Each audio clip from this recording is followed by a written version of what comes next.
चलिए बच्चों, अगली वीडियो में हम लोग बात करेंगे फंजाई के बारे में। तो जल्दी से स्टार्ट करते हैं फंजाई के।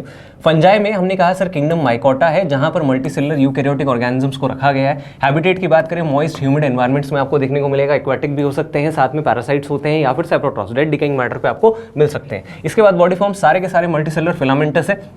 ये एक फिलामेंट को हम लोग यहाँ कहते हैं हाइफा, और नेटवर्क ऑफ फिलामेंट जब होगा तो उसे कहेंगे माइसीलियम। बात हमें ध्यान रखनी है। इसके बाद एक्सेप्शन है ईस्ट, जो होता है यूनिसेलुलर।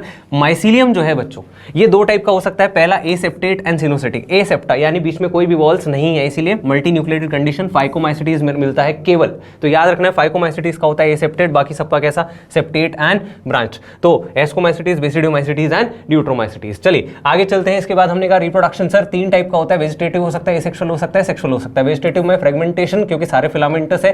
एक ईस्ट जो है वो बाइनरी फ्यूजन और बडिंग कर सकता है। एसेक्सुअल जो है वो होता है बाय स्पोर फॉर्मेशन। इसके बाद सेक्सुअल रिप्रोडक्शन में तीन स्टेप्स होते हैं बच्चों। सबसे पहला प्लाज्मोगेमी, जिसकी वजह से दो सेल्स फ्यूज करते हैं। उसके बाद डाइकैरियन बनता है, जो केवल एस्को और बेसिडियो में बनता है। उसके बाद फ्यूजन ऑफ न्यूक्लियाई होता है, जो सेकंड स्टेप होता है कैरियोगेमी, और तीसरा स्टेप होता है मियोसिस, जिससे बनते हैं स्पोर्स। तो आप देख सकते हैं दो टाइप के स्पोर्स बने, एसेक्सुअल और सेक्सुअल स्पोर्स। स्पोर्स की बात करें तो एसेक्सुअल स्पोर्स अगेन दो टाइप के हैं, एंडोजीनस और एक्सोजीनस। बैग लाइक स्ट्रक्चर के अंदर बने तो एंडोजीनस, और बैग के बाहर बने तो एक्सोजीनस। एग्जांपल एंडोजीनस का जो आपको मिलेंगे स्पोरेंजियोस्पोर, जूस्पोर और एप्लेनोस्पोर, जो कहां मिलेंगे फाइकोमाइसिटीज में। एक्सोजीनस का एग्जांपल कोनिडिया, जो एस्को और ड्यूट्रो में बनते हैं। इसके बाद सेक्सुअल रिप्रोडक्शन में जाइगोस्पोर, ऊस्पोर बनेगा फाइकोमाइसिटीज में। एस्कोस्पोर एंडोजीनस होता है, बैग में बनता है, और एस्कोमाइसिटीज में मिलेगा। और बेसिडियोस्पोर एक्सोजीनस होता है, जो बेसिडियोमाइसिटीज में मिलेगा। इसके बाद जल्दी से अब इनके क्लासिफिकेशन की इस साल क्वेश्चन भी आया था, तो हमने कहा कि सर क्लासिफिकेशन के क्राइटेरिया क्या क्या है। सबसे पहला है मॉर्फोलॉजी ऑफ माइसीलियम, दूसरा मोड ऑफ स्पोर फॉर्मेशन, और तीसरा फ्रूटिंग बॉडीज। तीन क्राइटेरिया पर हम लोगों ने चार ग्रुप्स में डिवाइड किया है। सबसे पहला फाइकोमाइसिटीज, एस्कोमाइसिटीज, बेसिडियो एंड ड्यूट्रो। यहाँ हैबिटेट जो है उसमें याद रखना है एक्वेटिक, बाकी सब में कॉमन है चीजें। और यहाँ आपको याद रखना है कॉप्रोफिलस। एग्जाम्पल्स तीन है, राइजोपस, एल्ब्यूगो और म्यूकर।